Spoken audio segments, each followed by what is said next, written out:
إن الحمد لله نحمده ونستعينه ونستغفره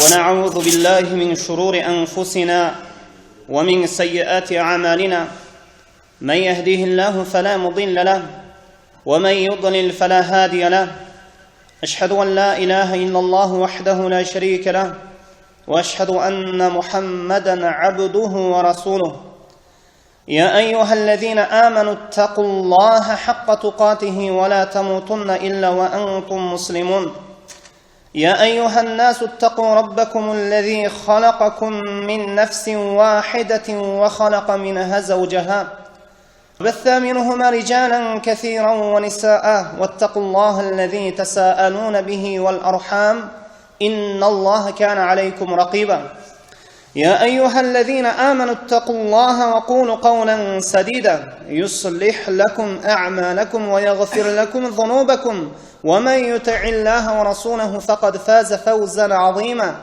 فإن أصدق الحديث كتاب الله وخير الهدي هدي محمد صلى الله عليه وسلم وشر الأمور محدثاتها وكل محدثة بدعة وكل بدعة ضلالة وكل ضلالة في النار ثم أما بعد السلام عليكم ورحمة الله وبركاته Урматтуу жамаат, урматтуу момун мусулман бир туугандар, Аллах Таала мына ушул илим мажлисине басып келген ар бир кадамыңыздарга мына жакшы соопторду жазган болсун.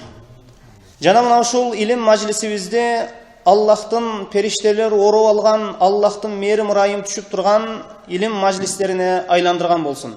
Бүгүн биз адаттагыдай эле Имам Ан-Навави рахимахулланын 40 хадис китебинен андан ары ошол пайгамбарыбыз саллаллаху алейхи вассаламдын хадистерин топтоп берген хадистеринен мына андан ары окууну улантабыз. Бүгүн ал-хадис ат-тамин вал 20 мына 28-чи, 29-чу, 30-чу хадистердин түшүндүрмөлөрү менен, маанилери менен сиздер менен иншааллах убакыт жеткенче таанышып чыгабыз. Al-hadith al-thamin wal-20 28-ci hadis عن أبي نجيح إرباض ابن سرية رضي الله عنه قال وعاذنا رسول الله صلى الله عليه وسلم موعظة وجلت منها القلوب. Abu Najih al-Irbaz ibn Sariya radıyallahu anh'unun aytımında bu kişiden rivayet. Bu kişi aytat, Peygamberimiz sallallahu aleyhi ve sellem bizge bir nasihat kıldı deydi. Ошол насааты себептүү биздин жүрөктөр коркууга түштү дейт. Жүрөктөрүбүз коркууга толду.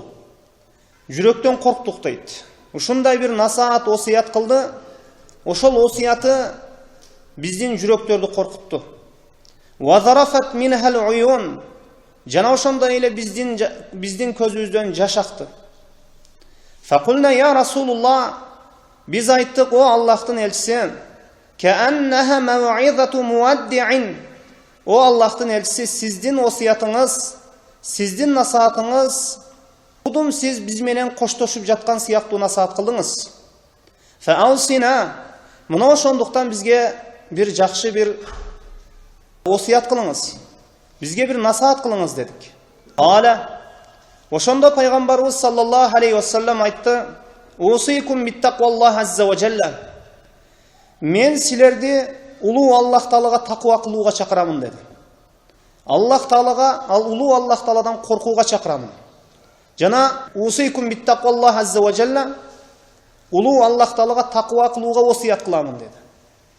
Вассамъи ваттаати ва ин тааммара алейкум абдун.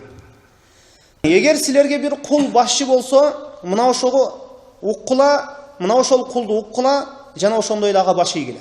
Эгер силердин бир араңардан бирөө кул мисал үчүн силерге башчы боло турган болсо, мына ошо кулга дагы баш ийгиле. Анын буйруганын аткаргыла, кайтарганынан кайткыла. Fa innahum man ya'ish minkum fayasara ikhtilafan kathiran. Fa innahu man ya'ish minkum, силер келечекте көптөгөн ихтилафтарды, келишпестиктерди көрөсүңөр дейт. Келечекте силерден узак өмүр сүргөнүңөр, көптөгөн келишпестиктерди көрөсүңөр. Алейкум бис суннати وسنة الخلفاء الراشدين المهديين Мына ошол келишпестиктер чыккан убакытта, мына ошол фитналар чыккан убакытта силерге менин сүннөтүмдү бекем туткула. Силер мына ошол кезде менин сүннөтүмдү бекем кармагыла, жана ошондой эле менин хулафай рашидин, мына ошол сахабаларымдын, хулафай рашидиндин ошол сүннөтүнү бекем кармагыла. Абу Бакр, Умар, Усман, Али радияллаху анхум. Адду алейха бин наважис. Мына ошол хулафай рашидиндердин сүннөтүнү. Жана ошондой эле менин сүннөтүмдү азуу тишиңер менен бекем кармагыла. Ва ияkum ва мухдасатул умур. Силерде мына ошондой жаңылык иштер пайда болот. Мына ошол кезде силерде бир жаңылык иштер, бидааттар пайда болот. Фа инна кулла бидатин далала. Албетте ар бир бидаат адашу. Раваху Абу Дауд ва Тирмизи ва кала хадисун хасанун сахихун. Имам Абу Дауд жана имам Тирмизи рахимахумуллахлар риваят кылган бул хадисти. Риваят кылышкан ва кала хадисун хасанун сахихун. Хадис хасан жана сахих. Бул хадисте сүннөттү бекем сактоо, бидааттардан этият болуу тууралуу баяндалат. Бидаат деген эмне? Ар бир динге жаңы кирген нерсе бул бидаат болот. Пайгамбарыбыз саллаллаху алейхи ва саллям өз үммөтүнү келечекте боло турган фитналардан эскертти. Мына ошол мусулмандар арасында боло турган фитналардан кандай чыгуу керек экендиги, мына ошол убакыттарда кандай чечим кабыл алуу экендигини мына ошол хадисте айтылган. Мына хадистин ар бир түйнөмүнө токтолсок, ва адана Расулуллахи саллаллаху алейхи ва саллям мау'изатан важилат минахал кулуб ва зарафат минахал уюн. Ирбаз ибн Сария радияллаху анху айтат, пайгамбарыбыз саллаллаху алейхи ва саллям бизге осият кылды, насаат кылды. Насаат кылган кезде биздин жүрөктөр коркууга түштү. Жана көздөрүбүздөн жаш акты дейт.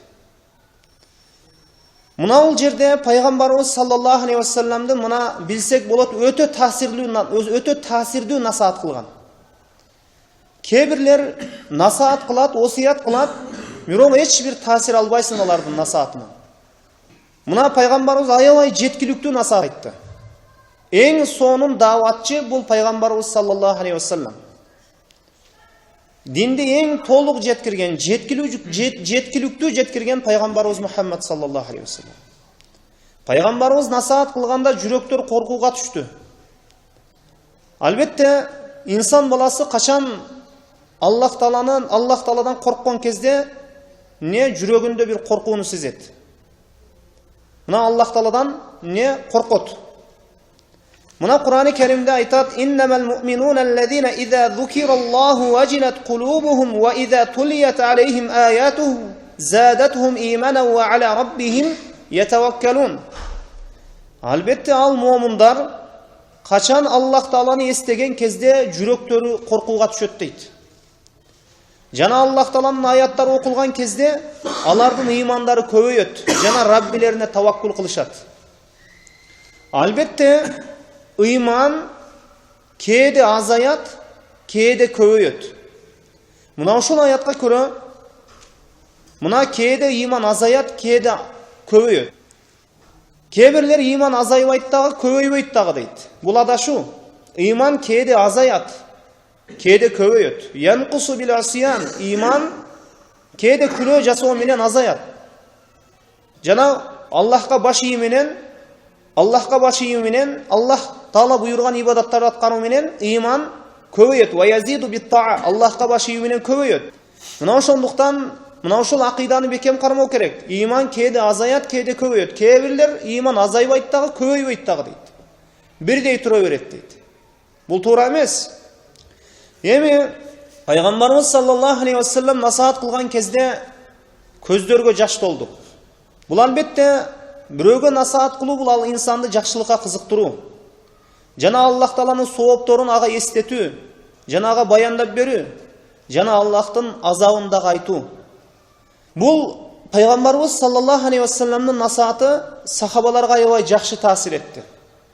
Мына وَإِذَا سَمِعُوا مَا أُنْزِلَ إِلَى الرَّسُولِ تَرَى أَعْيُنَهُمْ تَفِيضُ مِنَ الدَّمْعِ مِمَّا عَرَفُوا مِنَ الْحَقِّ.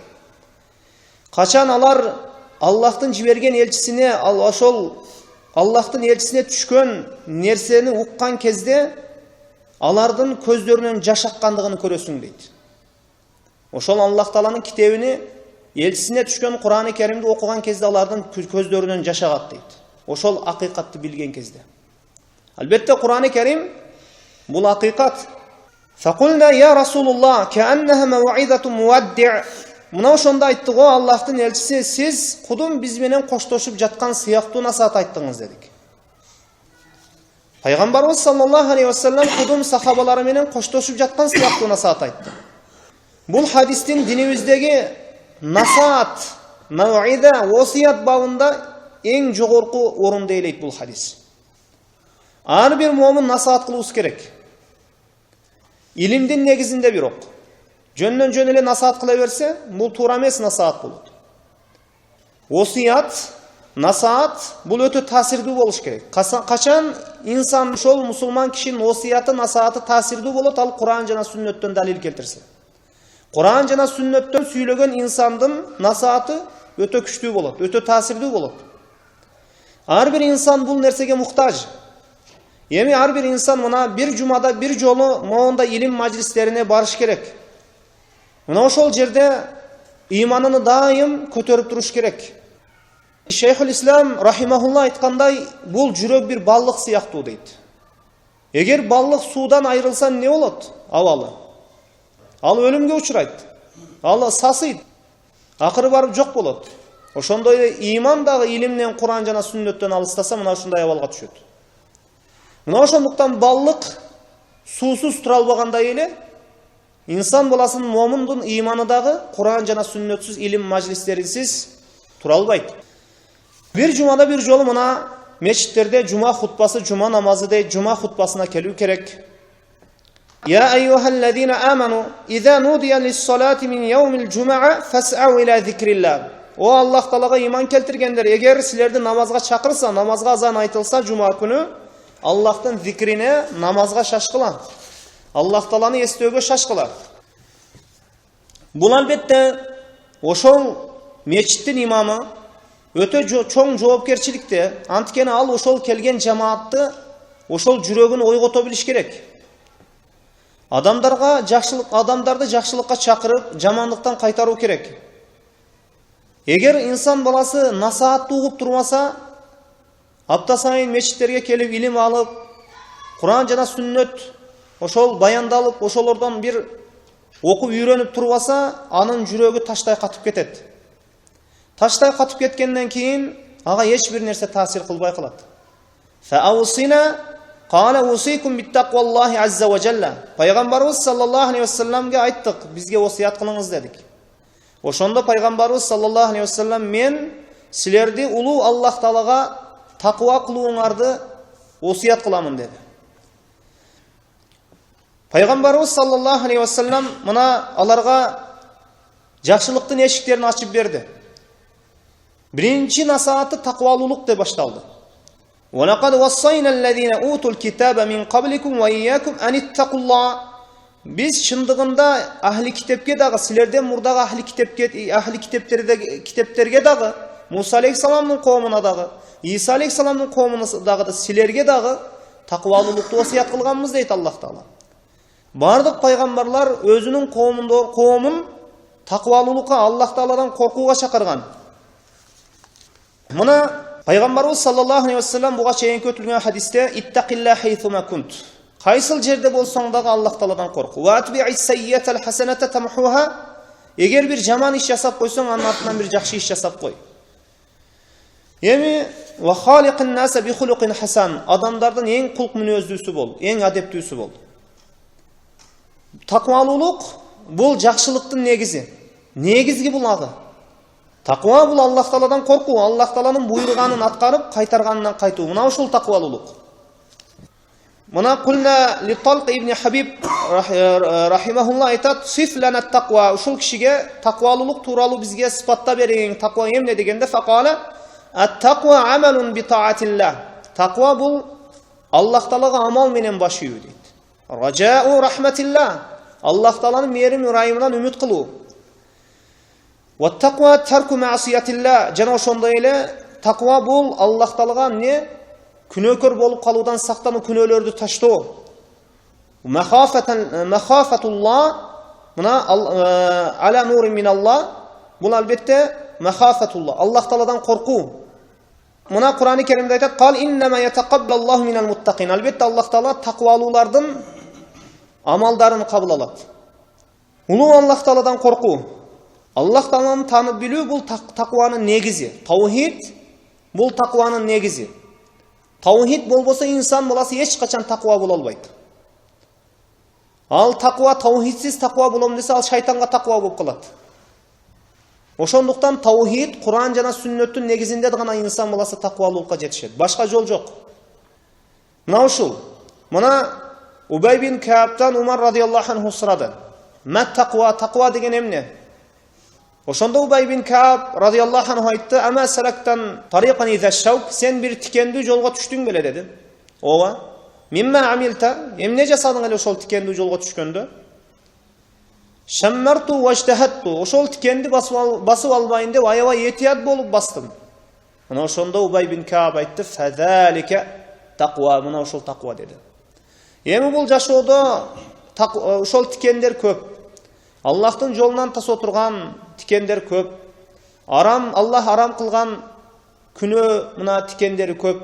Мына ушуларга этият болуп жүрүү албетте таквалуулук.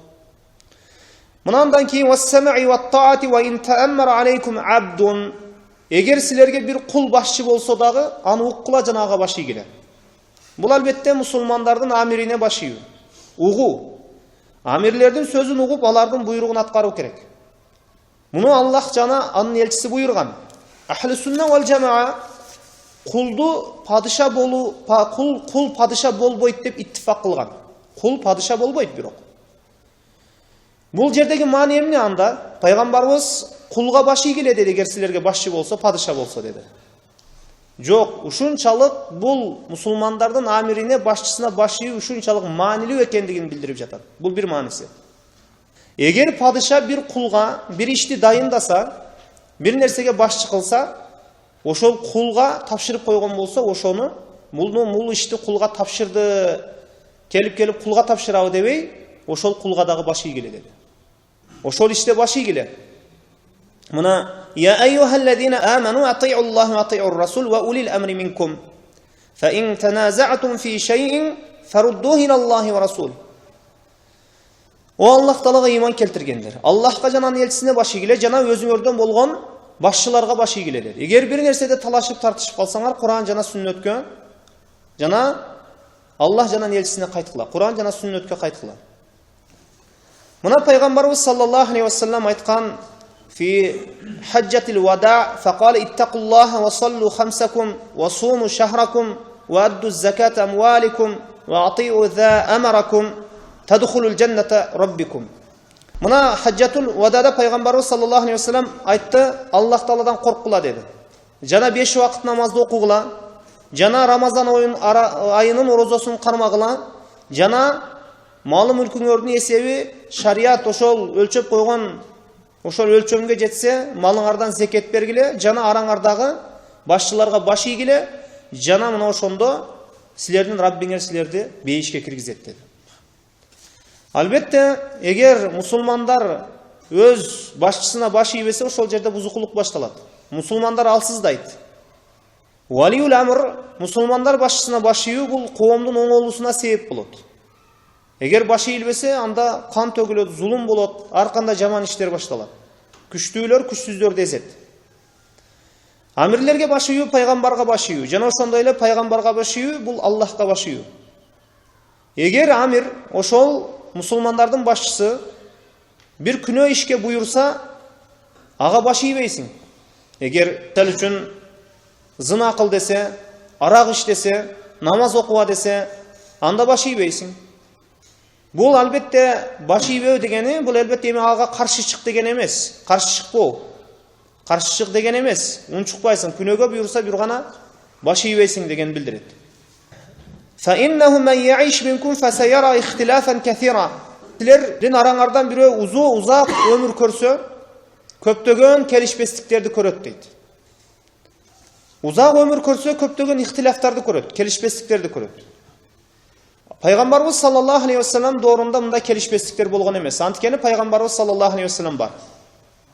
Эми бул келишпестиктер бул албетте бидаат, фитна ар кандай. Эми исламда албетте бул бидаат сахабалардын заманынын акырында өстү, жетилди. Мисалы үчүн Али радиаллаху анху халифалык доорунун ортоңку жылдарында ачыкка чыкты. Хавариждер, бидаатчылар пайда болду. Мына Абдулла ибн Мас'уд, Абдулла ибн Умар жаш сахабалардан эле көптөгөн адамдарды бидааттан кайтарышкан. Бидаатка эң каттуу күрөшкөн мына ушул сахабалар болгон. Эми пайгамбарыбыз саллаллаху алейхи вассалам мына ушул бидааттар чыккан кезде, динге жаңылык иштер кирген кезде кандай жооп берүү керек экендигини, ошол нерселерден кандай сактануу экендигини үйрөтүп кетти. Мына ошондо пайгамбарыбыз саллаллаху алейхи вассалам мына фалейкум бис-суннати ва суннати хулафаи рашидин ал-махдиин. Мына ошол кезде менин сүннөтүмдү жана хулафаи рашидиндердин сүннөтүнү бекем кармангыла деди. Мына ол азут ишиңер менен бекем кармангыла. Хилафатун нубува 30 сана. Мына пайгамбарыбыз саллаллаху алейхи вассалам айтты, менден кийин халифалык 30 жыл болот деген. Мына Абу Бакыр 2 жыл падыша болду мусулмандарга. Умар радиаллаху анху 10 жыл падыша болду. Усман радиаллаху анху 12 жыл падыша болду. Али радиаллаху анху 4 жылга жакын падыша болду. Бириктирип кошсок 30 жылга болот. Эми андан кийин андан кийин Аллах Таала өзүнүн каалаганына берет бул нерсе. Эми вайякум ва мухдасат ал-умур фа инна кулла бид'атин далала. Мына ошол кезде жаңылык иштер чыгат.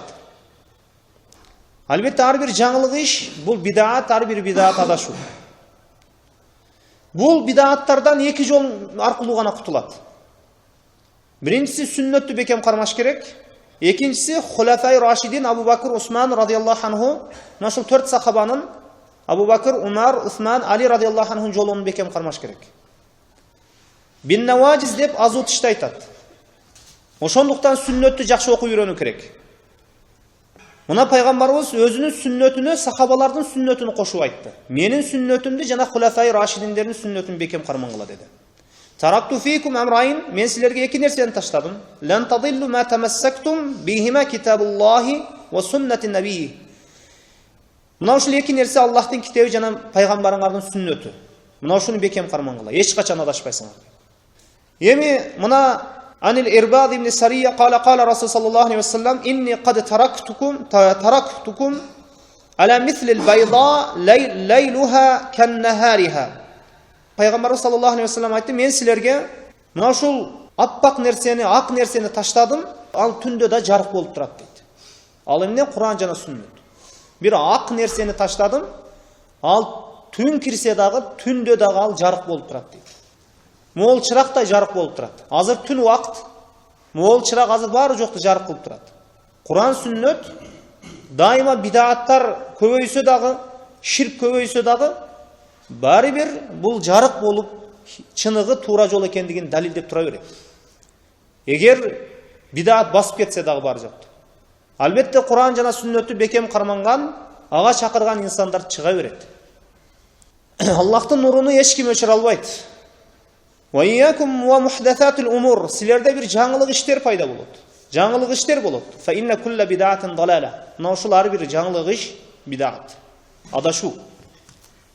Эми мына буга чейинки хадисте Айша радиаллаху анхадан риваят кылынган хадисте пайгамбарыбыз саллаллаху алейхи вассалам айтты: "Ман ахдаса фи амрина хада ма лайса минху фа хуа раддун." Ким биздин ишибизге бир иш ойлоп тапса, ал иш биздин ишибизден болбосо ал кайтарылат. "Ман амила амалан лайса алейхи амруна фа хуа раддун." Ким бир иш жасаса, ал иши биздин ишибизге дал келбесе, ал иш кайтарылат.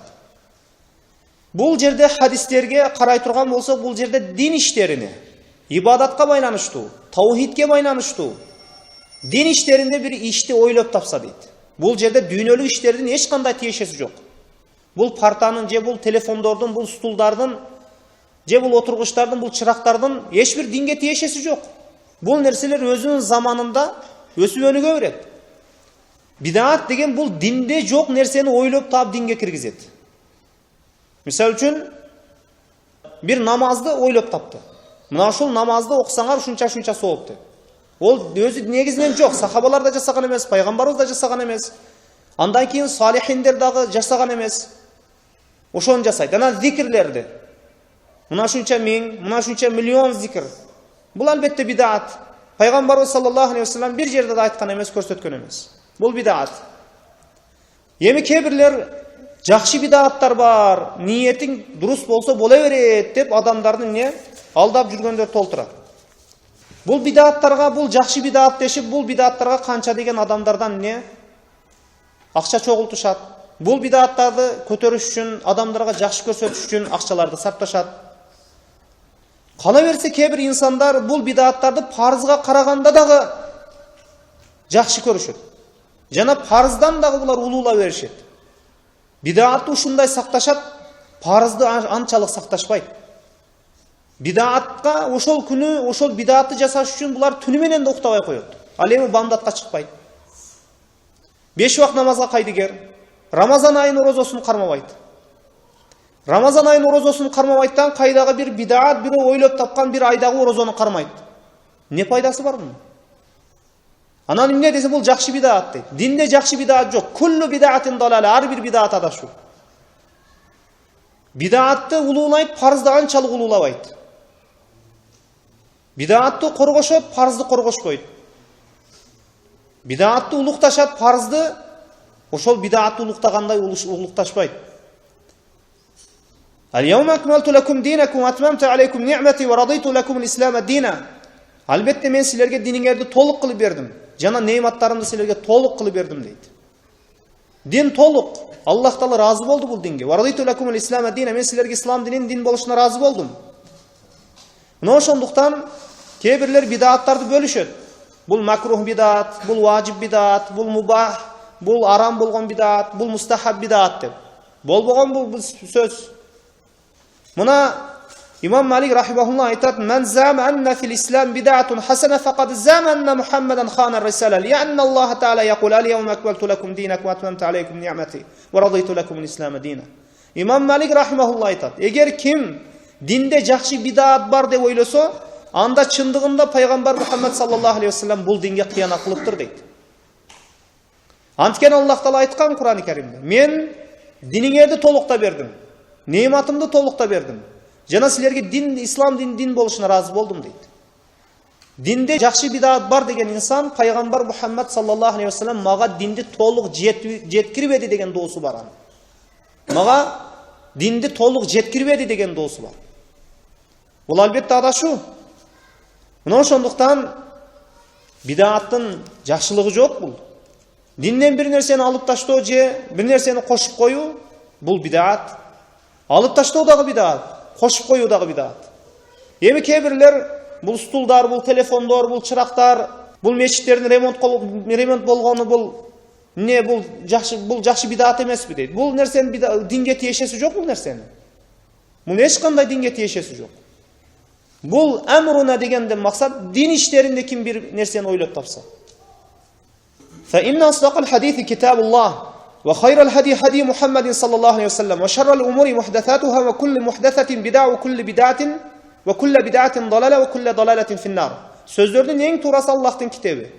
Жолдордун эң жакшысы Muhammad sallallahu aleyhi ve sellem'in жолу. Иштердин эң жаманы ойлонуп табылган иштер. Жаңы ойлонуп табылган иштер бидаат, ар бир бидаат адашуунун орду тозокту. Ошондуктан бидаатта жакшылык жок. Бул хадистен алына турган пайда мына ушул.